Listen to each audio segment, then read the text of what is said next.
of Mice and Men by John Steinbeck.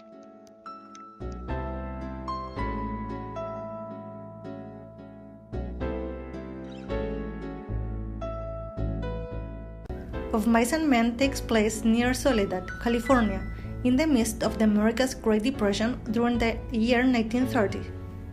George and Lenny approach a tranquil pool, which is part of the Salinas River.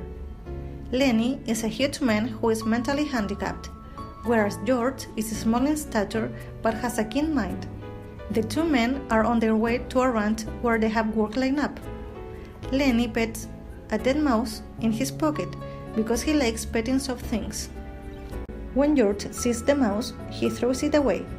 He then warns Lenny not to do anything bad at the ranch, like he did at their last job.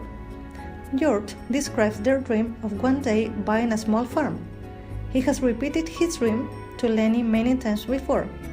Lenny never seems to tire of hearing it, especially the part about Lenny taking care of the rabbits on the farm. George tells Lenny to remember this pool and come back to it, and hide if he gets in trouble at the ranch. The next morning at the ranch, an old worker named Candy brings George and Lenny into the bunkhouse. The boss's son, a short, pugnacious young man named Curly, enters and gets annoyed with Lenny, although Lenny hasn't done or said anything. After Curly leaves, George warns Lenny about Curly wanting to fight with him, and tells Lenny not to have anything to do with him.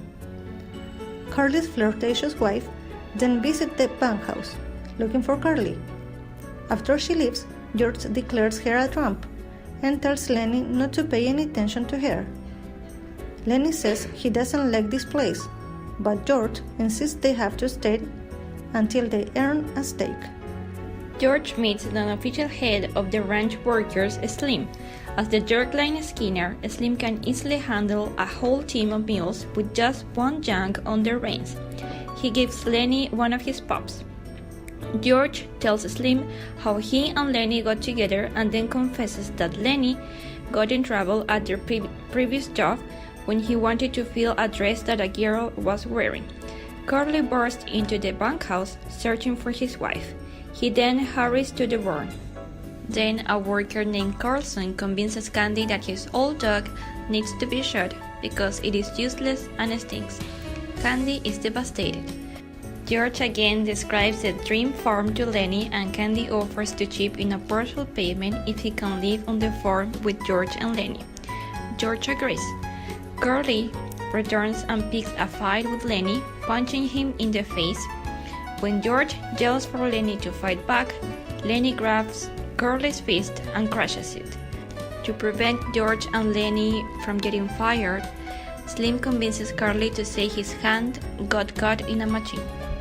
Crooks is an African American who lives alone in a harness room in the barn. It is Saturday night and most of the men are in town.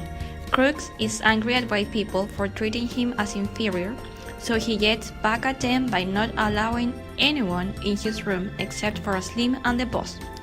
He grudgingly allows Lenny to visit his room, but scares him by asking what he would do if George never came back from town. When Candy enters and talks about the future farm, Crooks insists the dream will not happen.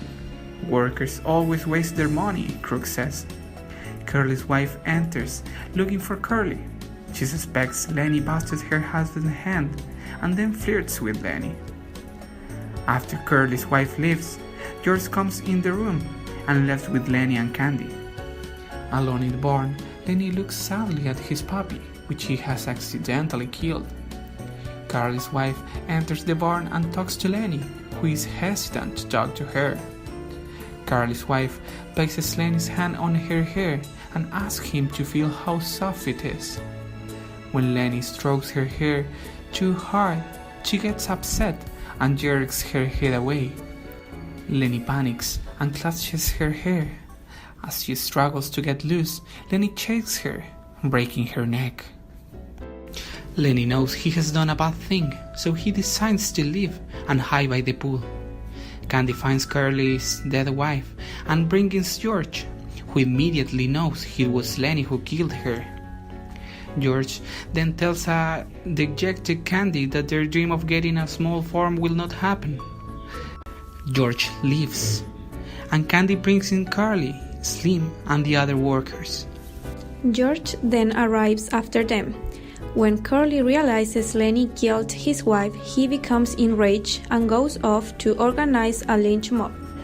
George wonders if they could just lock Lenny up, but Slim replies that even if they could, locking Lenny up would be cruel. Carson returns and says his gun has been stolen. Curly leads George, Carson, Slim, and the others away to hunt down Lenny. Lenny arrives at the pool and waits for George. He imagines his Aunt Clara and a huge rabbit are scolding him about doing bad things. When George arrives, Lenny is worried George will scold him too, but he doesn't. With Lenny's prompting, George says he and Lenny are different from other guys because they have each other. Lenny becomes happy. George tells Lenny to turn around and look across the river. The kneeling Lenny obeys. George pulls out the pistol he took from Carson and begins describing how great their life will be on their small farm. He hears the lynch mob approaching and shoots Lenny in the back of the head. Lenny slumps forward, dead. Curly, Carson, Slim, and the rest of the mob burst onto the scene. They see that George has shot Lenny. Slim tries to console George, saying he had to do it.